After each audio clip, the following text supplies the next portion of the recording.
is Alisha Fatma. I hope you are well. Now, this is the second video of the tutorial series in which we learn how to draw facial features. So, without any further delay, let's get into the video. So you have already seen how I draw outline of this sketch by using grids. Now in this video I'll show you how to draw facial features. I many artists have their own style, but what I do is I first, after drawing the outline, I always draw the main facial features first. Like some artists start from one corner of the face and then they'll draw everything in that area, the eye, the hair, the skin, and then they'll continue to move from one side to the other side. But what I do is that I draw facial features first, first outline, then facial features, and then the skin, and then the hair. So I do this because in case facial features are the most important thing. So in case if you are not able to draw the features properly, you can just discard it and start anew. So I do this. So you can see that I am drawing the red iris of that of J-Hope, and from this corner you can see, you cannot properly see the shades I'm giving into its iris, but when I'll move the paper you will able to see it properly. So as I told you earlier in the tutorial in which I show you how to draw realistic eyes, you can see, yeah, I have already told you how I draw this from center, and then what are the lines I give, what are the shades I give. And the shades are basically based upon the reference you are working on. If you are working on a reference who the individual's iris is completely black, so you don't have to do much further, and just you have to give black color. And if there are shades, then you have to give shades according to that. So you see here, I am done with one eye. Now I'll start with the other eye. Eyes, I what I think is eyes are the most important features of a person's face. If you have drawn the correct eye, if you have given correct shades in the eye, then the portrait looks very lively. If you have given a good shade to the eyes, then it gives life to your sketch. The person is like, the person you are drawing, it seems like they are properly watching you. They are like, this life in the sketch. So you see, I'm drawing the next eye, and you can see the shade of the other eye. Now I am showing you this from different angles, so that you can see how I what shades are real, and from different angles it will be able you it will be easier for you to perceive. So you see, I'm doing the same thing which I did with the first eye. First I draw the iris of the eye, and then I give the shades inside the eye, that is that the whitish parts of the eye, and then I give the eyelids a particular color. The last thing I give in the eye is that in the iris is the middle black part. So you see, I am almost done with the eye. There are many things that you can use for blending that, like blenders, white blenders, blender stumps, eraser, tissue paper. So I brush, so I use all these in a collaborative manner, like where there are edges or this kind of thing, I use brushes. Where there's a smooth skin, I often use tissue paper. And where there's a small corner where the tissue paper, you cannot use tissue paper because the surface area is very small, so there I use earbuds or blenders. So you see, my eye is almost complete, and now I'm giving the our shades to the nose, and properly drawing and out highlighting the outline of the nose and its features.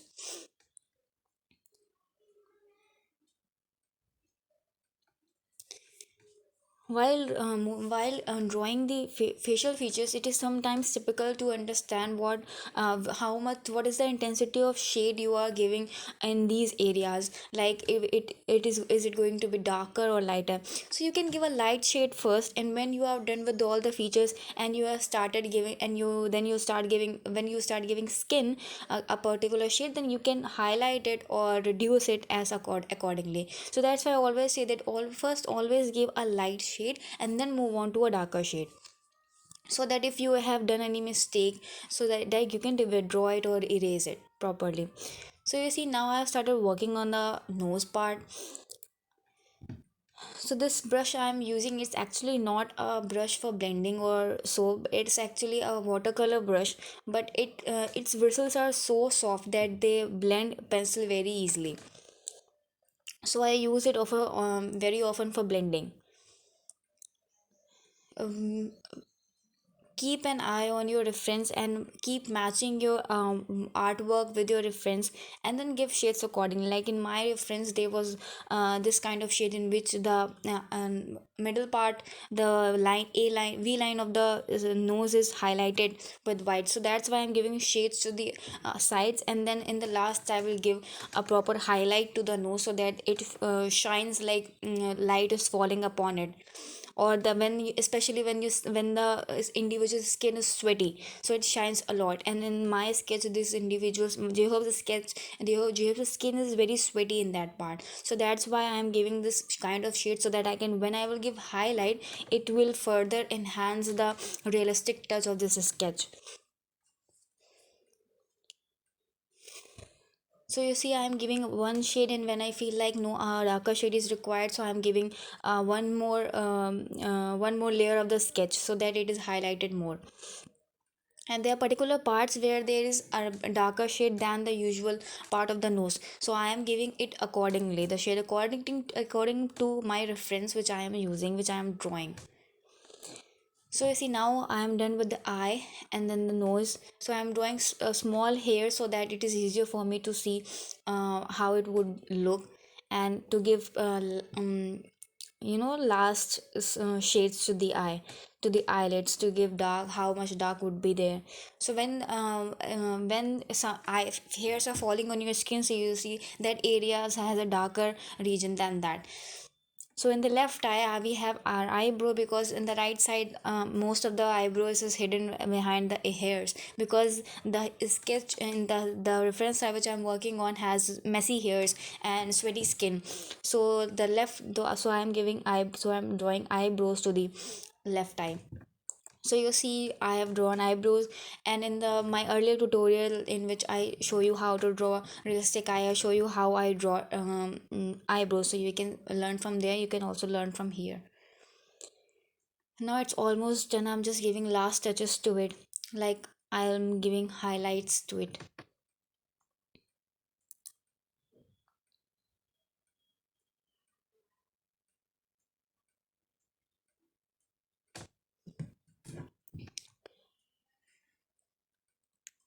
There is no particular way or how to do it, because it's just based on upon your reference.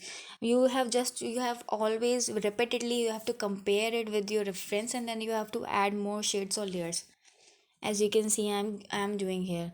It's all based upon my reference, what kind of shades there are, how light they are, how dark they are. So it's completely based upon that.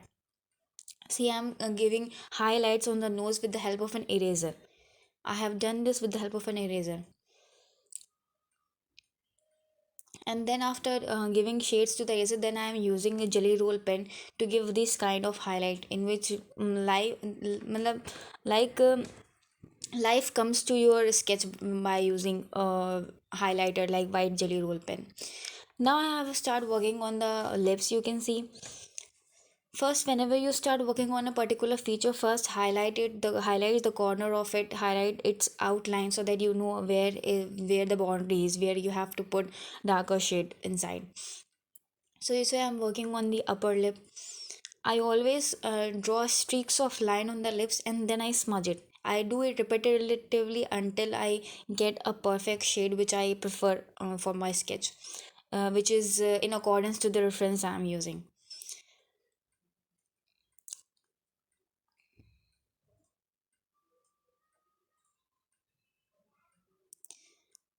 So when I'm done with the upper lip, I start working on the lower lip. So it's not actually, you are not always done with the upper lip. When I have felt like the shade is proper, then I start working on the lower lip. The again I will draw lines, and then again I will blend it with the earbud or a blender. So if for the first layer, whenever you draw lips, or for any other feature, whenever you draw first layer baseline, you have to smudge it properly. And the other layers that will follow, you don't have to draw it very you don't have to smudge it very properly. You just have to smudge it a little, because if you will smudge it, the lines which you want to show will be withdrawn also. So you have to smudge the later lines very lightly, not very darkly. So you see, I'm sketching his teeth and the shadowed region of his inside his mouth.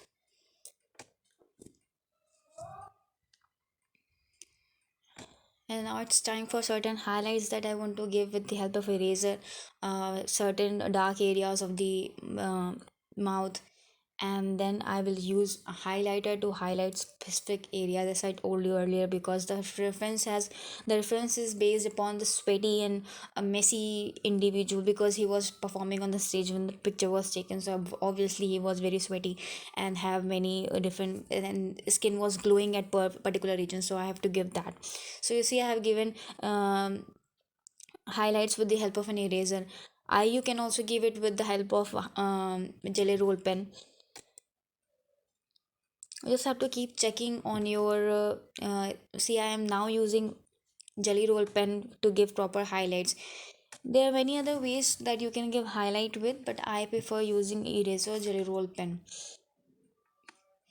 So now I'm drawing the bridge between the nose and the lips.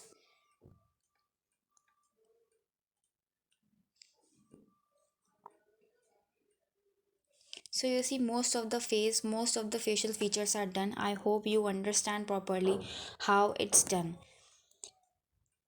And now you can see the difference between, now you can properly see the what are the shades, like the eyes, highlighted eyes, the nose and the lips.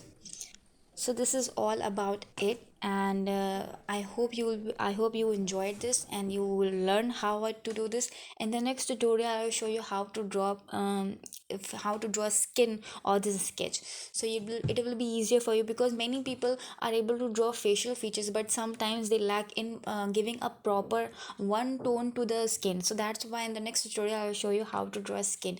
And my tutorials are getting a little late by a week or so, because I was busy in some things. I hope you understand. And for latest updates about my sketches or everything, you can follow my Instagram account, that is Fatima Alisha OT7, FATIMA ALISHA OT7. So I hope you enjoyed the video. Please like and comment. Thank you.